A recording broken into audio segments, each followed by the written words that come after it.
lagi. Dan FYI Wak, kata Chani selaku bidan kalau habis lahiran itu akan ada waktu observasi katanya selama 2 jam. Tujuannya apa? Tujuannya untuk memantau persalinan ini. Takut-takut ada sesuatu yang membahayakan bagi pasien yang baru saja melahirkan. Nah pas observasi ini Wak, pasien tuh dilarang tidur dan harus didampingin sama keluarga. Dan nanti kalau misalnya observasi udah selesai barulah pasien ini bisa dipindahkan ke ruang nifas. Nah ibu pasien tadi tuh Wak, masih dalam tahap observasi itu. Nah 1 jam pertama observasi berjalan baik-baik aja tuh, aman-aman aja. Nah tapi setelahnya tiba suami si pasien ini teriak kencang kali.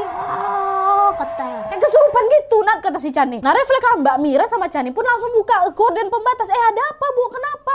Mas, sadar Mas, kata si ibu pasien ini. Ketakutan dia nengok lakinya kayak gitu. Dan kalian tahu Chani sama Mbak Mira ini melihat suami si pasien ini lagi diam terpaku. Tatapannya melotot ke arahnya Mbak Mira waktu mereka buka orden itu. Melotot loh. Nah Chani nengok itu langsung lah buru-buru gendong si bayi yang memang ada di tangan pasiennya itu untuk diamankan. Dan diambil dia langsung lah berlari ke arah pintu pintu ruangan itu. Sekalian meminta tolong sama petugas puskesmas yang memang ada di sana. Wih tolong nih ada apa nih, suami kesurupan kayaknya. Dan betul lah kondisi suami itu makin lama makin menyeramkan. Cara dia melihat nih matanya melotot warnanya merah kayak lagi mata orang sakit macam mana tuh warna merah. Dan pada saat itu sang suami nih melihat ke istrinya sambil melotot dan tersenyum lebar. Terus gak lama tangan diangkatnya nih. Diangkat kayak mau diterkam ya bininya tuh. Dan pada saat itu Chani langsung berteriak, "Weh tolong nih mau dicelakainnya pasiennya." Si suami itu malah tertawa melengking. Dan suaranya kayak suara perempuan Wak, gak suara laki-laki.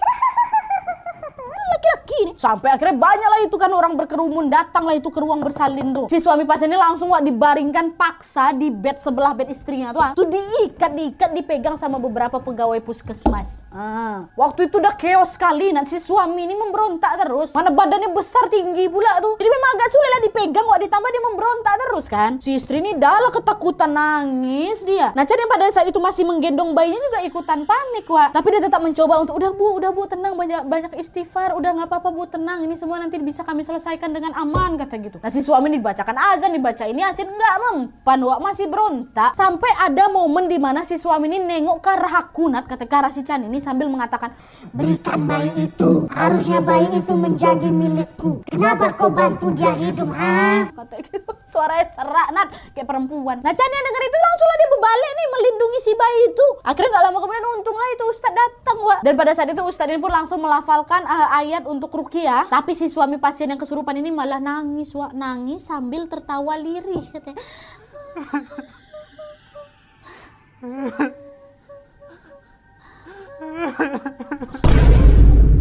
Aduh merinding aku itu. Dan biar kalian tahu nih Wak ya, si